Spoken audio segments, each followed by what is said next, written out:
Hey everybody, this is Perch. So it's as I've been saying for a while. I've started a couple of these videos saying the same thing. It's a weird time. It is definitely a weird time and getting weirder. All the same. I think that in many ways, and very briefly, I'll talk about elections and politics. But I promise it's not a video about that. But there's a viewer mail here, and the viewer mail started with saying, "Is it true that the FBI raided Trump due to his connection with your anti-Arby's movement? Does Arby's control the government?"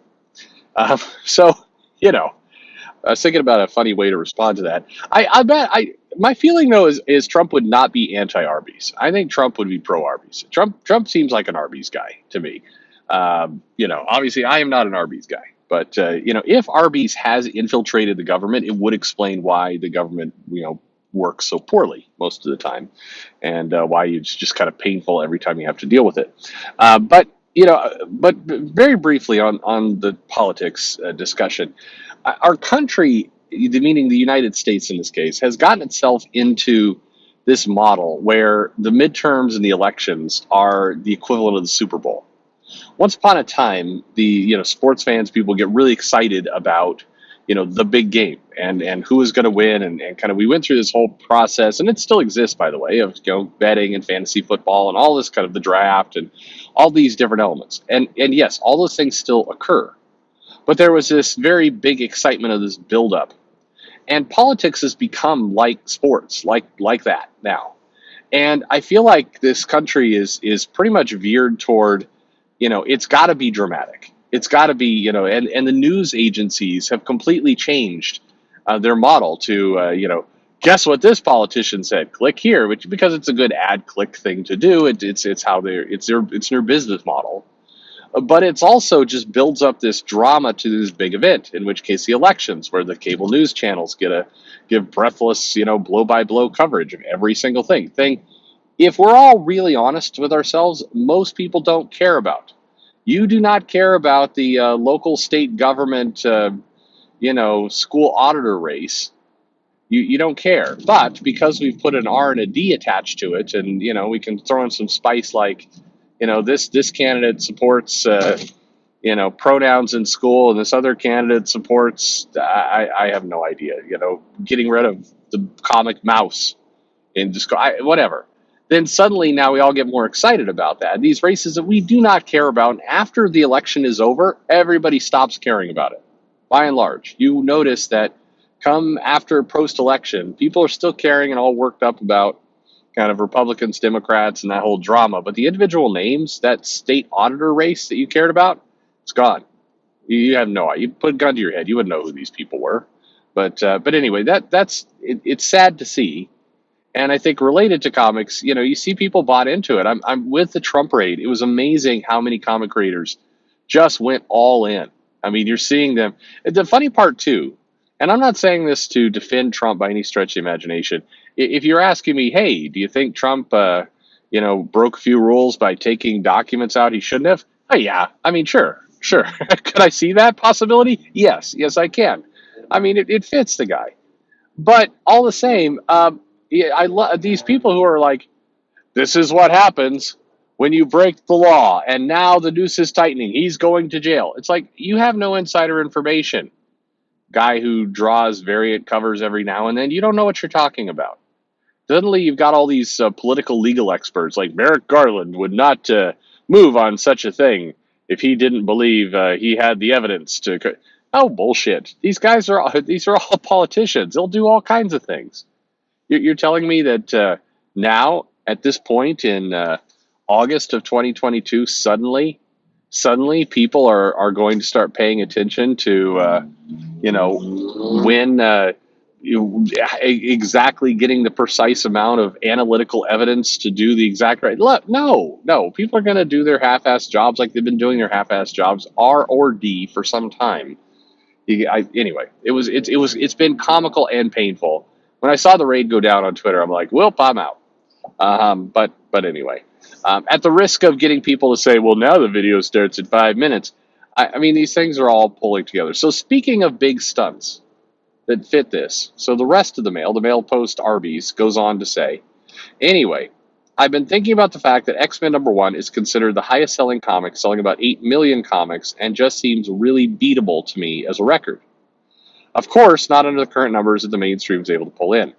Is it possible to pull a GameStop stock like jump in sales for a specific comic if the channel's fan base just gathers together to buy in bulk a lot of it? Well, not my channel, but maybe others. If we all start ordering, so let's say Jim Zub's Thunderbolts and got to sell at least 200,000 issues, okay, probably not feasible, but still, how would Marvel react? The comic industry, in all honesty, is small enough that it wouldn't be that hard to disrupt if we plan it well. So this is kind of my whole point of like, we've got these events going. So first off, I did a video talking about this, believe it or not, this exact topic several months ago. And it absolutely is possible. And I'll just say it would be funny. It would be good funny. And I did this video and I got the weirdest reactions. I got people who, were I don't know, non-mainstream, whatever label you want to call it, saying I was trying to secretly shill for Marvel and get more comics sold by suggesting that everybody go out and they just pick a comic, anyone, and they just buy big on it and tilt the numbers over and screw everything up. Now, okay, so don't buy a Marvel comic. Hell, that guy who's always asking for the Hellboy sales analysis. Make it Hell Cop, or make it, who knows, make it a Hellboy comic if one gets published, but make it anything. Make it one of the Merca comics. Whatever. Make it a Scout comic. You gotta pick a. The problem is these comics get ordered to the comic shop. So if the comic shop orders 50,000 comics, and then all of you run out and you buy the comic, you're capped at 50,000. You can't get to 200,000. Now you could sell it out, but then you're committing for a long-term thing. So what you're gonna have to do is everybody's gonna have to go to the comic store and pre-order a comic. And look, this isn't a shill for Marvel or DC. Don't make it a Marvel or DC comic. Everybody align around something else. It would be funny. It would be absolutely funny. In the context of the other video I did, my comment was, if you go on Twitter and you see people talking about how, Chris Claremont X-Men is racist and shitty, and the new X-Men is the best thing in the world, and it's, finally it's sensitive to minorities and everything else, finally it's inclusive, and Teenie Howard is the best writer of all the X titles in the history of all the X titles, or Leah Williams, or whoever you want to have. If that is true, then why is it that when you see that tweet that gets, 40,000 likes, why is it that those 40,000 people do not pull this same stunt, go down and buy that comic, reserve it, spike that puppy up over 100,000?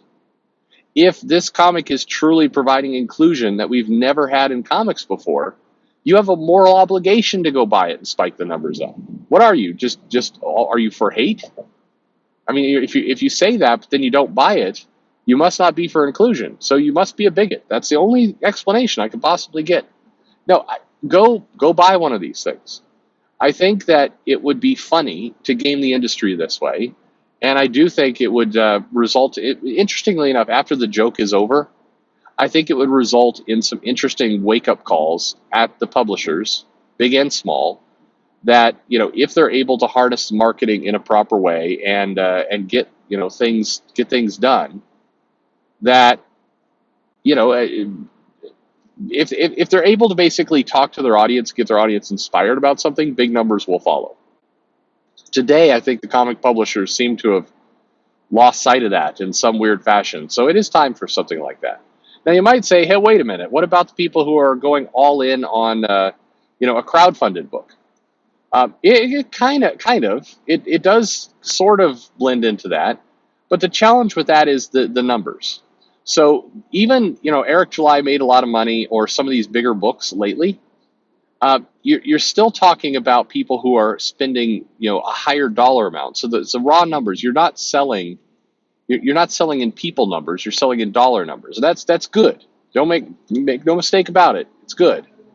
But a good spike that indicates people and massive interest would be nice as well. So if you have, say, 100,000 people, well, it's not even 100,000 people. If you have 20,000 people who are going in to buy, a crowdfunded book at, say, $25 or so, that's a good number, and that's going to make a lot of cash. But it would also be nice if you got, 100,000 people to pay $2 or $4 or whatever it is. It would be nice if the user number, the buyer number, could also spike up, or you could get something along those lines as well. That would be a nice thing.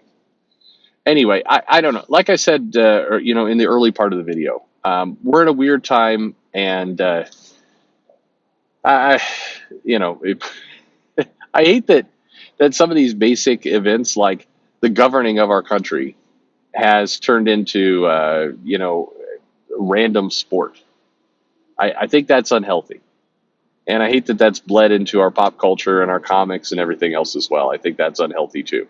The only antidote to that, try and keep your sanity and have some fun along the way. Maybe one way you have fun, things like this. Pick a comic, spike the number.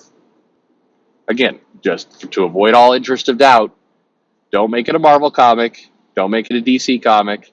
Don't even make it an Image comic. I don't want anybody to accuse me of being a paid. Oh, this was the last video. Somebody said, "You're a paid Marvel shill." I'm like, I wish. No, uh, quite the contrary. It'd be actually a very happy event in my life if Marvel paid me more than I've paid Marvel over the years. If like suddenly the scale could tip back the other way, like Marvel gave me a consulting gig and I came in and just yelled at people for a while, and eventually the money they paid me exceeded the money I paid them for their comics over the years, I would take that as a weird major victory. I, I don't know why. It's a petty, I know. Anyway, thanks for listening.